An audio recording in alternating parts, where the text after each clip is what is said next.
wait until you see them from the air. I'm ready to get started whenever you are.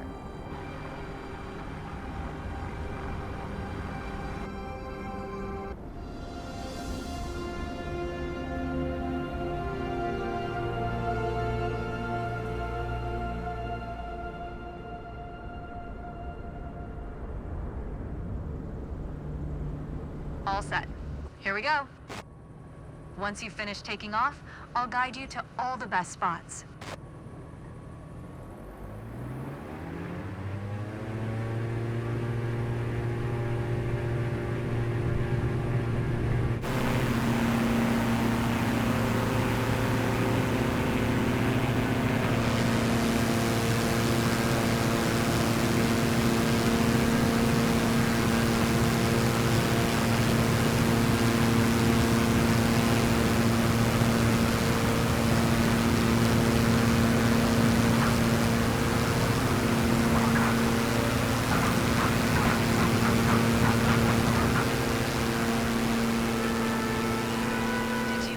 Jackson Hole Airport is the only commercial airport in the U.S. located inside a national park. Since the National Park Service successfully opposed a plan to extend the runway, the airport has some fairly unique flight restrictions due to the short runway, high altitude, and noise limitations.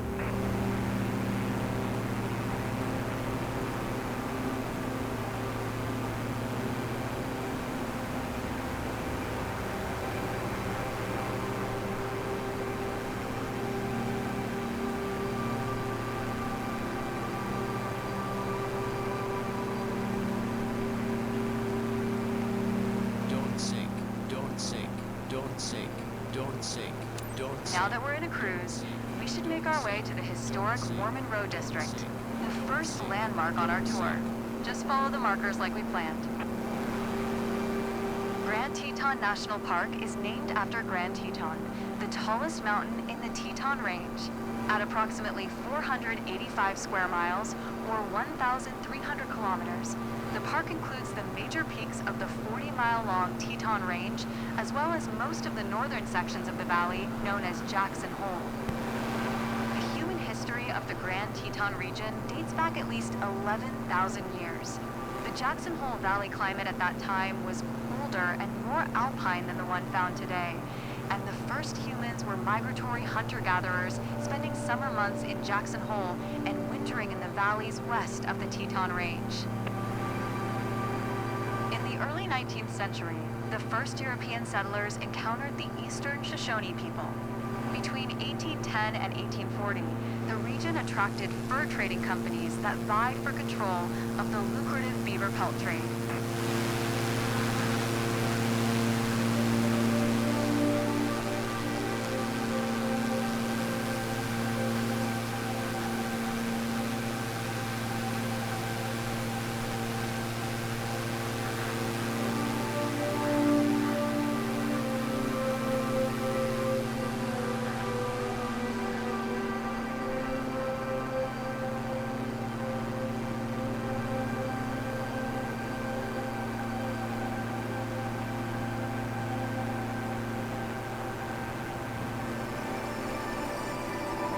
The United States government dispatched the first expeditions to the area in the mid-19th century, and Mormon homesteaders began arriving in the 1890s from Idaho, creating a community called Gros-Ventre, with a total of 27 homesteads.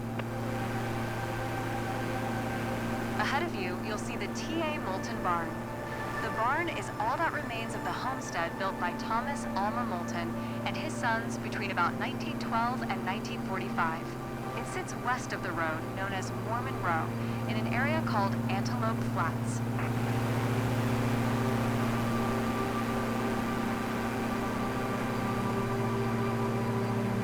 Now lying within Grand Teton National Park, the property with the barn was one of the last parcels sold to the National Park Service by the Moulton family.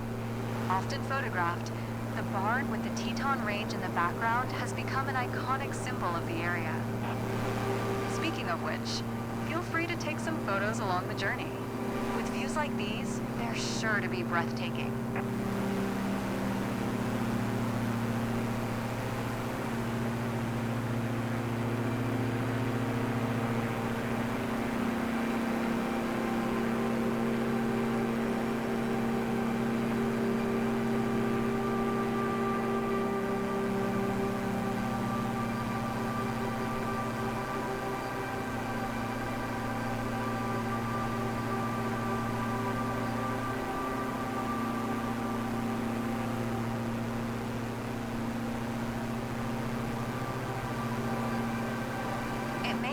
calm and innocuous today, but this valley has experienced Pleistocene Ice Age glaciers advancing across it many times.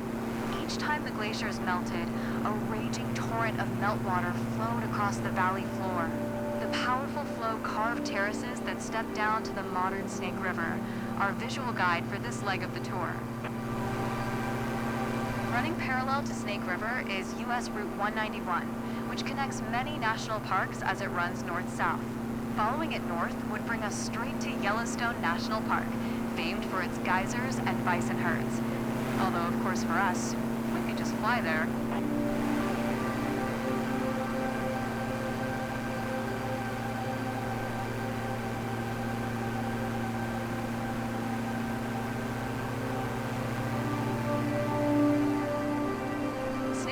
Enters the park from the north and flows initially into Jackson Lake before winding through the valley floor, carrying snowmelt from the mountains westward towards the Pacific Ocean. Many species of wildlife use the river, from the browsing moose to the industrious beaver. Snake River once hosted some of the largest North American runs of salmon and other anadromous fish who migrate up the river from the sea to spawn. For thousands of years, salmon fishing has played a central role in the culture and diet of indigenous peoples. The Shoshone and Nez Perce were the largest of several tribes that lived along the river by the turn of the 19th century. In 1805, while searching for a route from the eastern U.S. to the Pacific, Lewis and Clark became the first non-natives to see the river.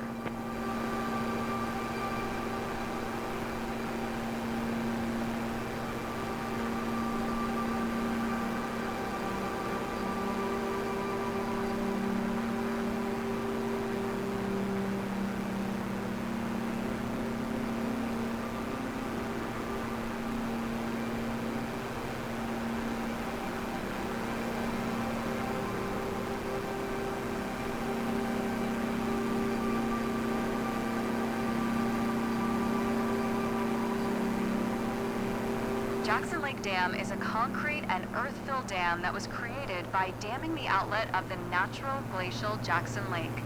The additional water height created a storage pool for the Minidoka project, which provides irrigation water from the Snake River for farmlands in Idaho.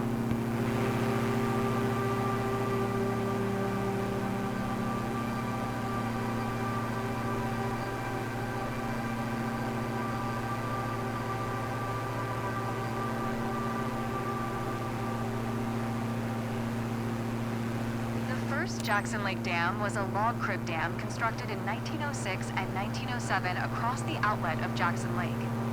That dam raised the lake level by 22 feet, but it failed in 1910.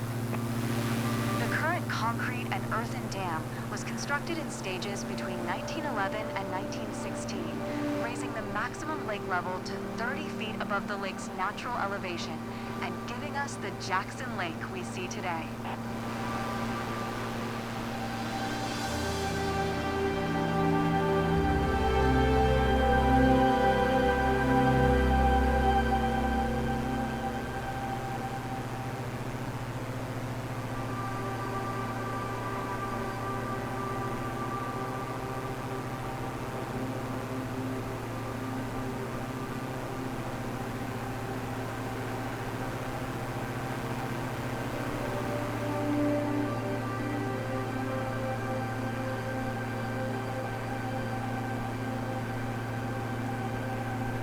Jackson Lake is the remnant of large glacial gouging from the neighboring Teton Range to the west and the Yellowstone Plateau to the north. The lake is primarily fed by the Snake River, which flows in from the north and empties at Jackson Lake Dam. It is one of the largest high-altitude lakes in the United States at an elevation of 6,772 feet above sea level. Located near the northern end of Jackson Lake is John D. Rockefeller Jr. Memorial Parkway, which extends to the south entrance of Yellowstone National Park. Along with surrounding national forests, these three protected areas constitute the almost 34,375 square mile, or 89,000 square kilometer, Greater Yellowstone ecosystem, one of the largest intact mid-latitude temperate ecosystems in the world.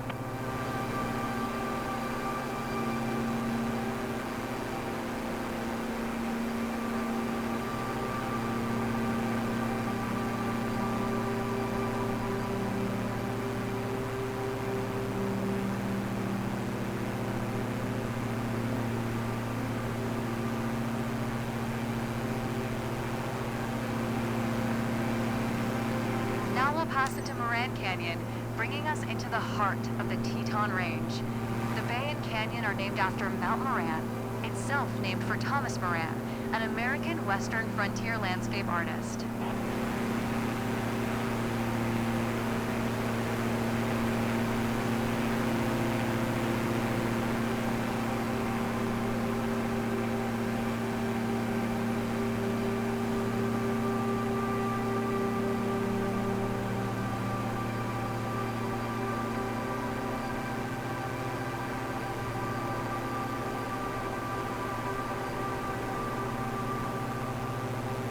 Canyon was formed by glaciers, which retreated at the end of the last glacial maximum, approximately 15,000 years ago.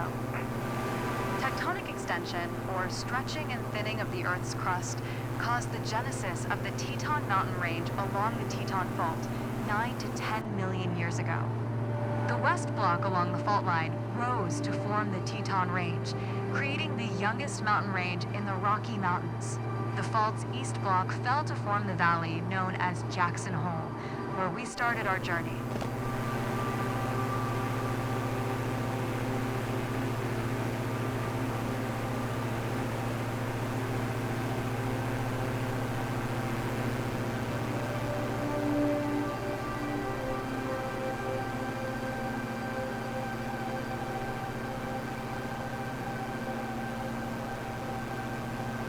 Creek confluence is the location where the north and south forks of Moran Creek merge to form the larger creek running through Moran Canyon.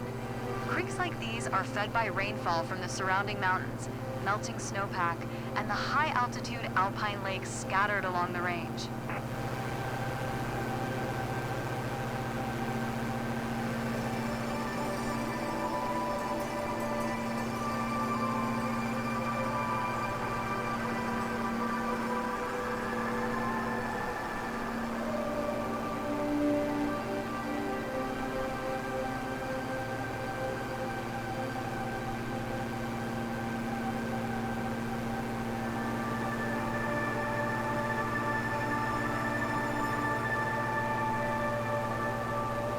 Now near the western edge of Grand Teton National Park.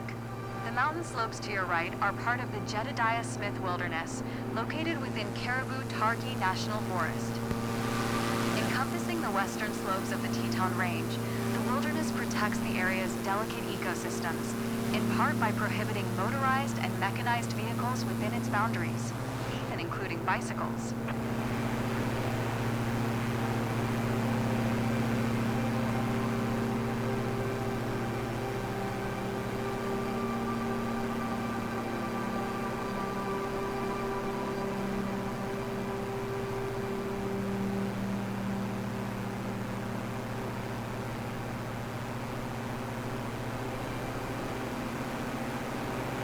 Like most smaller lakes in the area, Lake Solitude was formed by glacial action that carved out the valley and left a moraine behind, acting as a dam to retain the lake's water.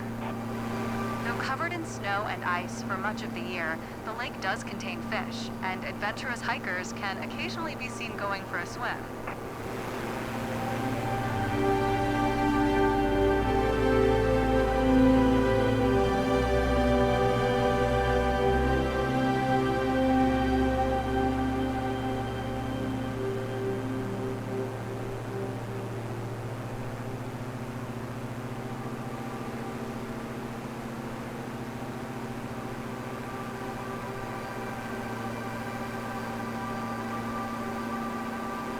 We've arrived at the Cathedral Group, the tallest collection of mountains in the Teton Range. Formed over millennia by multiple glacial cycles, these are classic alpine peaks with distinctive pyramidal summits. Half of the remaining dozen glaciers in the Teton Range are located in this cluster of high peaks, including the largest, Teton Glacier, located on the north face of Grand Teton.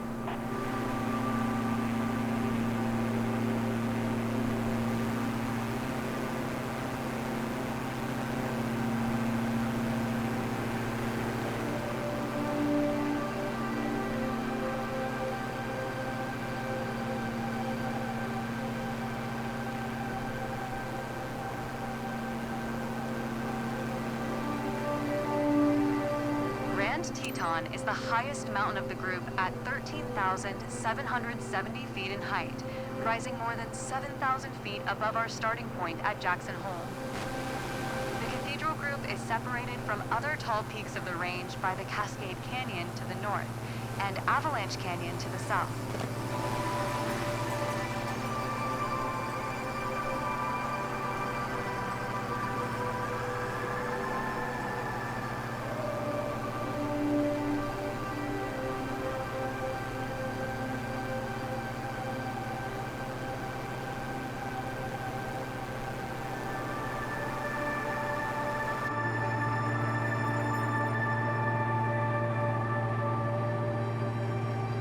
This brings us to the end of our tour.